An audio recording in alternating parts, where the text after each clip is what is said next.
जुलाई 29, 2022 global tiger day का दिन नेपालले टाइगरको जनसङ्ख्या पछिल्लो 10 वर्षमा झन्डै 3 गुणाले बढाएर 355 पुर्याएको घोषणा गर्यो। पत्र पत्रिकामा यो विषयमा समाचार छापियो, तर हामी आम मानिसलाई यो अचिभमेन्ट खासै केही हो जस्तो लागेन। एकदमै सामान्य लाग्छ हामीलाई यो कुरा। जाबो बाघको संख्या डबल या ट्रिबल भएछ, के नै भयो त भन्ने लाग्यो हामी सबैलाई। तर हाम्रो अचिभमेन्ट देखेर अहिले विश्व जगत 3 छक्क परेको छ। BBC, National Geographic, Al Jazeera, ABC News Australia लगायत विभिन्न अन्तर्राष्ट्रिय मिडियाहरूले यो अचिभमेन्टलाई विशेष महत्त्व दिँदै कभर गरेका छन्, डकुमेन्ट्रिजहरू बनाएका छन्। अझ अहिले त बाघको जनसङ्ख्या धेर भएर नेपाल सरकारले अरू देशलाई बाघ नै गिफ्ट गर्न खोजिरहेको छ र टाइगर डिप्लोमेसी भन्ने नयाँ शब्द नै इन्ट्रोड्युस भएको छ। Now the government wants to reduce numbers by sending these wildcats to other countries as gifts, so one might call it tiger diplomacy. आखिर हामीलाई सामान्य लागिरा यो अचिभमेन्टमा किन विश्व जगतले यति धेरै वाहवाही गरिरहेको छ त? हाम्रो इन्टरनेसनल डिप्लोमेसीमै यसले किन र कसरी यति धेरै प्रभाव पारिरहेको छ त? कि यो अचिभमेन्टलाई हामीले चाहिँ नजरअन्दाज गरिरहेका छौँ त? नेपालको यो अचिभमेन्ट वर्ल्ड इकोसिस्टमकै लागि किन यति धेरै महत्त्वपूर्ण छ त? आउनुहोस् यो सबै कुरा जरैबाट खोतल्ने कोसिस गरौँ आजको इन्डेक्स स्टोरीमा। सुरुमा यो ग्राफलाई हेर्नुहोस्। यो ग्राफको अनुसार आजभन्दा 1 शताब्दी अगाडि विश्वमा बाघको जनसङ्ख्या 1 लाख जति रहेको देख्न सकिन्छ, जुन सङ्ख्या 2010 सम्म आउँदै गर्दा करिब 97% घटेर 3200 मा झरेको थियो। यही रेटमा बाघको सङ्ख्या घट्दै जाने हो भने 2050 सम्ममा बाघ पृथ्वीबाट एक्सटिन्ट हुने सम्भावना प्रबल थियो। डाइनोसरस पृथ्वीबाटै लोप भएको कुरा त हामीले पढ्दै आएको कुरा हो। अब बाघको केसमा पनि ठ्याक्कै त्यस्तै हुन सक्थ्यो र यसको सङ्केत पनि देखिसकिएको थियो। यही म्याप हेर्नुभयो भने पनि यी क्षेत्रहरूमा कुनै समय बाघ पाइन्थ्यो, तर पछिल्लो समय त्यहाँबाट बाघ लोप भइसकेको थियो र बाँकी रहेका यी क्षेत्रहरूमा मात्र, विशेष गरी एजियन राष्ट्रहरूमा मात्र बाघ पाइने गर्थ्यो। 9 प्रजातिका बाघ मध्ये 3 प्रजातिका बाघ त पछिल्लो 1 शताब्दीमै लोप भइसकेका थिए। अब यो एउटा स्ट्याटिस्टिक्स मात्र नभएर एउटा अलार्मिङ सिचुएसन पनि भइसकेको थियो। यसरी बाँकी रहेका क्षेत्रहरूबाट पनि बाघहरू एक्सटिन्ट हुने हो भने विश्वको इकोसिस्टममा यसले ठुलै धक्का पुर्याउनेवाला थियो। यसलाई एभोइड गर्न एकदमै जरुरी थियो र बाघको जनसङ्ख्या बढाउन एकदमै आवश्यक थियो। बर्डवेट, बाघ किन यति धेरै महत्त्वपूर्ण छ त हाम्रो इकोसिस्टमको लागि? त्यो बुझ्नुभन्दा अगाडि हामीले बाघको बारेमा अलिकति बुझिहाल्नु पर्ने हुन्छ। बाघको साइन्टिफिक नेम पेन्थेरा टिग्रिस हो। पेन्थेरा ती सबै प्रजातिहरूको जिनस नाम हो जसले रोअर गर्छन् वा गर्जन सक्छन्, जसमध्ये बाघ चाहिँ क्याट फ्यामिलीहरू मध्येकै सबैभन्दा ठुलो प्रजाति मानिन्छ। यो इमेजलाई हेर्नुहोस् है त, यसको नाम हो सुदेउरस। यो 40 वटा भन्दा बढी क्याट्सका प्रजातिको डाइरेक्ट एन्सेस्टर हो, यानि कि पुर्खा हो। यो जनावरले आजभन्दा करिब 2 करोड वर्ष अगाडि पृथ्वीमा राज गर्ने गर्थ्यो। यही जनावर विभिन्न समयमा फरक क्याट्सका प्रजातिहरूमा इभोल्युट हुँदै गयो। अहिले हामीले देखिरहने बाघ, सिंह, चितुवा अनि इभन हाम्रै घरमा पालेको बिरालो समेत सुदेउरसबाटै इभल्भ भएका हुन्। अब टाइगरकै कुरा गर्नुपर्दा एउटा मेल टाइगरको वेट झन्डै 300 केजीसम्म पुग्छ भने फिमेल टाइगरको वेट चाहिँ 170 केजीसम्म हुन्छ। फिमेल टाइगरले एक समयमा 2-3 वटा कप्सलाई जन्म दिन सक्छिन्। अनि इन्ट्रेस्टिङ कुरा त के छ भने यी कप्सहरू जन्मिएको 3 हप्तासम्म आँखा देख्दैनन् र यही टाइम पिरियडमा धेरैको मृत्यु पनि हुन सक्छ। सो माता टाइगरले उनीहरूको राम्रो ख्याल गर्नुपर्ने हुन्छ।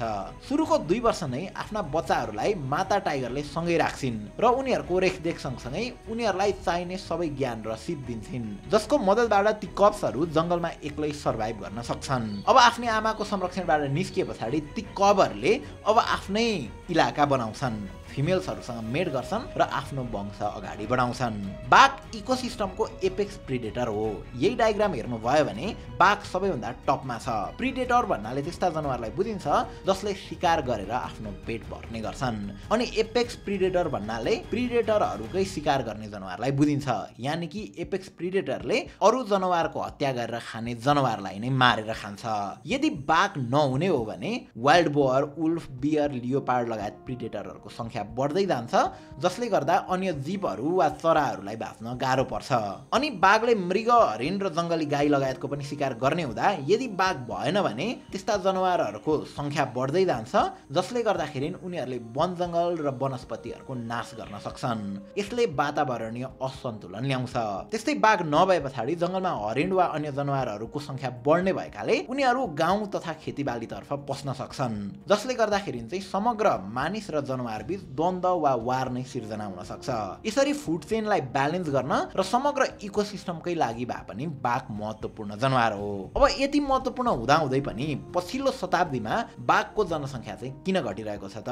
बाघको जनसङ्ख्या घट्नुमा धेरै कारणहरू छन्, तर सबैभन्दा मेन रिजन चाहिँ हन्टिङलाई नै मान्न सकिन्छ। विश्वभरिका शासकहरूले आफ्नो बहादुरी देखाउनका निम्ति बाघको हत्या गर्दै गए। बाघ आफैमा शक्तिशाली जनावर भएकाले त्यस्तो शक्तिशाली जनावरको हत्या गर्ने म झन् कति शक्तिशाली होला भन्ने स्थापित गर्नकै निम्ति पछिल्लो शताब्दीमा यसको शिकार गर्न थालियो र यसलाई प्रेस्टिजसँग जोड्न थालियो। नेपालकै केसमा पनि बेलायती रानी क्वीन एलिजाबेथ II र उनका श्रीमान प्रिन्स फिलिप नेपाल आएको समयमा राजा महेन्द्रले उनीहरूलाई बाघ हन्टिङमा लिएर गएका थिए। नेपालमा मात्र नभएर त्यो समय यो प्रथा विश्वभर नै थियो। आफ्नो शक्ति प्रदर्शन गर्न र पर्सनल सेटिस्फ्याक्सनका लागि शिकार गर्ने र ती जनावरका छाला अनि हड्डीहरूलाई आफ्नो महलमा सजाउने त्यति बेलाका विश्वभरिकै शासकहरूको शौक थियो। तर उनीहरूको यो शौकले गर्दा बाघको संख्यामा धेरै नै कमी आउन थाल्यो। यो कुरा आफैले रियलाइज गरेर नेपालमा चाहिँ राजा महेन्द्र स्वयंले 2029मा national park and wildlife conservation act लागू गरे र हन्टिङलाई नेपालमा ब्यान्ड गरिदिए। ब्यान्ड नै गरे पनि इलिगल पोचिङ र हन्टिङ भने रोकिएन। बाघका विभिन्न अङ्गबाट औषधिहरू र ब्याग, सुज, बेल्ट, ओभरकोट जस्ता थुप्रै लग्जरी आइटम्स बनाउन मिल्ने भएकाले बाघको इलिगल हन्टिङ भइ नै रह्यो। तपाईँलाई सुन्दा अचम्म लाग्ला, तर बाघको हड्डीलाई महँगा वाइनहरू बनाउनका निम्ति प्रयोग गरिन्छ। त्यसैले बाघको छाला, हड्डी र अरू थुप्रै अङ्गहरूको इन्टरनेसनल मार्केट र इभन डार्क वेबमा पनि धेरै डिमान्ड हुन्छ। सो हन्टिङको काम त्यति सजिलै रोकिएन। हन्टिङ बाहेक पनि वन फडानी र बढ्दो सहरीकरण पनि बाघ विनाशको एउटा प्राइम फ्याक्टर बन्यो। त्यो सँगसँगै जलवायु परिवर्तनले गर्दाखेरि बाघलाई झन गाह्रो बनाइदियो। जलवायु परिवर्तन सँगसँगै कतिपय बाघहरूले म्युटेसन गर्न सकेनन्, जसले गर्दाखेरि उनीहरूको प्रजाति नै एक्सटिन्ट हुन पुग्यो। यसको वान अफ द उदाहरण चाहिँ क्यास्पियन सीमा पाइने क्यास्पियन टाइगर हो। यसरी बिस्तारै केही प्रजातिका टाइगरहरू लोप हुँदै गएको र अरूको नम्बर पनि ड्रास्टिकली घटिरहेको हुनाले अब केही गर्ने बेला आएको थियो। हेर्दा हेर्दै 1 लाख संख्यामा रहेका बाघ एक शताब्दीमै 97%ले घटेर 2010 को आसपासमा त 3000 छेउछाउ मात्र थिए। सो 2011मा नेपाल, इन्डिया, चाइना लगायत एसियाका 13 वटा टाइगर रेस देशहरू टाइगर समिटका लागि रसियाको सेन्ट पिटरबर्गमा जम्मा हुन्छन् र उक्त समिटमा इकोसिस्टममा बाघको महत्त्व, बाघलाई कसरी कन्जर्भ गर्ने अनि यसको पपुलेसन कसरी बढाउने भन्ने बारे डिस्कस गर्छन् र यसलाई नाम दिन्छन् TX2। TX2 को पूरा रूप टाइगर टाइम्स 2 हो। सबै मेम्बर देशहरूको एउटै लक्ष्य थियो, आफ्नो आफ्नो देशमा बाघको जनसङ्ख्यालाई 10 वर्षभित्र नै दोब्बर बढाउने या त्योभन्दा धेरै। अब अन्य मेम्बर राष्ट्रहरूले के कस्ता इनिसिएटिभ्सहरू लिए त्यो आफ्नो ठाउँमा छ, तर अहिलेलाई चाहिँ नेपालले यो कुरालाई कसरी ह्यान्डल गर्यो त्यो तर्फ लागौँ। नेपालले टाइगर समिटबाट फर्किएपछि सुरुमा त लिगल फ्रेमवर्क र इन्फोर्समेन्टलाई बलियो बनायो। त्यसका लागि national park and wildlife conservation act 2029 लाई अझ कडा बनाइयो। यसका साथसाथै इलिगल पोचिङ रोक्न 400 भन्दा बढी स्पेशलाइज एन्टी पोचिङ युनिटको स्थापना गरियो र कन्जर्भेसन एरियाहरूमा परिचालन गरियो। त्यस्तै नेपाल आर्मीले पनि ह्याबिटेट प्रोटेक्सन, इलिगल पोचिङ र ट्रेड अफ स्किन र बोन्सलाई रोक्न प्रमुख भूमिका खेल्यो। प्रोटेक्टेड एरियामा पेट्रोलिङ गरी यो एरिया आसपास कडा निगरानी गरी सेक्युरिटी टाइट बनाइयो। मानिसहरूको अतिक्रमण बाघ र त्यसको ह्याबिटेटको लागि खतराको विषय हो भन्ने बुझेर नेपाल आर्मीले कम्युनिटी बेस्ड कन्जर्भेसनलाई पनि प्राथमिकता दियो, जस अनुरूप संरक्षित क्षेत्र आसपासका लोकालिटीमा बसोबास गर्ने मानिसहरूलाई दाउरा र घाँसका निम्ति सर्टेन एरिया तोकियो। यसबापत उनीहरूले जंगलमा पोचिङलाई निगरानी राख्नुपर्ने थियो। यस्ता 40,000 भन्दा बढी लोकल कम्युनिटी मेम्बर्स र 400 भन्दा बढी स्पेशलाइज एन्टी पोचिङ युनिट, त्यस्तै citizen science officer, forest watchers अनि अरू थुप्रै युनिटहरूको मद्दतले नेपाल पहिलो त्यस्तो देश बन्यो जसले 5 वर्षसम्म लगातार जिरो पोचिङलाई रेकर्ड गरायो। यानि कि 2012 देखि 2016 सम्म लगातार 5 वर्षसम्म पोचिङको कुनै घटना घटेको देखिएन। अब बाघ फ्रीली घुम्न मन पराउने जीव हो, तर नेपालका अधिकांश national park, wild life reserve र कन्जर्भेसन एरियाहरू अलिक साना नै थिए, मुख्य गरी Chitwan national park, Bardiya national park, Banke national park लगायतका नेसनल पार्कहरू। सो यी सबैको एरिया बढाइयो र बाघका लागि उपयुक्त वातावरण मिल्ने गरी म्यानेजमेन्ट मिलाइयो। यस्ता वाइल्डलाइफ कोरिडरहरूलाई रिस्टोर गरियो ताकि बाघ फ्रीली एक ठाउँदेखि अर्को ठाउँसम्म सर्न सकोस्। त्यस्तै नेसनल पार्क र कन्जर्भेसन एरिया भित्र पोखरीहरू खनियो। बर्दिया नेसनल पार्क भित्र नै 180 भन्दा बढी पोखरीहरू बनाइएको थियो, जसमध्ये 50 वटामा त सोलर बोर्डिङ नै जडान गरिएको थियो। यसले गर्दाखेरि बाघहरू पानी पिउन टाढा जानुपर्ने भएन। त्यस्तै क्यामेरा मोनिटरिङले पनि नेपालमा बाघको जनसङ्ख्या बचाउन ठुलै भूमिका खेल्यो। समय समयमा बाघको जनसङ्ख्या घटेको या बढेको सर्वे गरियो र यसरी घट्नु र बढ्नुका कारणहरू पहिचान गरी त्यही अनुरूप कामहरू गरियो।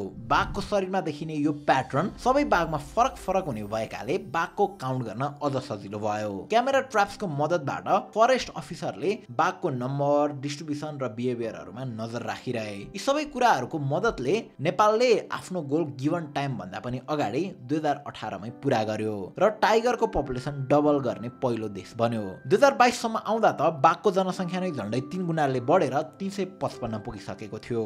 अब नेपालले जे अचिभमेन्ट हासिल गर्यो त्यो प्रशंसाको लायक त अवश्य नै छ, तर यो सँगै एक खाले चिन्ताले पनि जन्म लिएको छ, किनभने केही विज्ञहरू नेपालको म्याक्सिमम टाइगर होल्डिङ क्यापासिटी 380 या ज्यादा भन्दा ज्यादा गइहाल्यो भने 400 मात्र भएको दाबी गर्छन्। यही रेटमा बाघको संख्या बढ्दै जाने हो भने 400 टाइगर छिटै पुग्न सक्छ। यो सँगसँगै टाइगर अट्याकका घटनाहरू पनि पछिल्लो समय धेरै सुनिँदैछ। जुलाई 2021 देखि जुलाई 2022 को बीचमा मात्रै चितवन नेसनल पार्कका आसपासमा नै बाघको आक्रमणबाट 16 जनाको ज्यान गइसकेको छ। त्यस्तै बर्दियामा बाघको आक्रमणबाट एउटा 12 वर्षे बालकको मृत्यु भएको छ। 2019 देखि 2022 भित्र मात्रै नेपालमा 104 वटा टाइगर अट्याकको घटनाहरू रजिस्टर्ड भएका छन् र त्यसमा परि 62 जनाको मृत्यु नै भइसकेको छ। टाइगर अट्याकलाई रोक्न र काउन्टर गर्न एफोर्ट्स नलगाइएको भने होइन, पहिलादेखि नै बाघको आक्रमण रोक्न धेरै स्ट्राटेजिजहरूको प्रयोग हुँदै आएको छ। National trust for nature conservation NTNC ले 2021 देखि नै बिहेभियर चेन्ज क्याम्पेन सुरु गरेको थियो, जसमा बाघसँग कसरी घुलमिल हुने र तिनीहरूप्रति कस्तो खालको व्यवहार देखाउने यो सबै कुराहरू बारे लोकल कम्युनिटीलाई अवेयर गराएर इभन टाइगर अट्याकलाई नै काउन्टर गर्ने ट्रेनिङहरू दिएको थियो। तर अब टाइगर अट्याक जस्तो सेन्सिटिभ इस्युमा गभर्नमेन्ट लेभलबाट पनि कामहरू गर्न आवश्यक छ। ठाउँ ठाउँमा क्यामेरा ट्र्याकर र अलर्ट अलार्म लगाउन जरुरी छ। बाघको मुभमेन्टहरूमा नजर राख्नका निम्ति भोलिन्टियरहरू खटाउन जरुरी छ। शिकारको खोजीमा बाघ लोक्यालिटीतिर नपसोस् भनेर यसका निम्ति जंगलभित्रै पर्याप्त संख्यामा मृग, बँदेल जस्ता नेचुरल प्रेहरू उपलब्ध गराउन जरुरी छ। नेपालमा विभिन्न NGO INGOहरूले पनि लागि परेर जनसङ्ख्या बढाए, तर त्यसको कन्सिक्वेन्सेसको बारेमा कसले सोच्ने?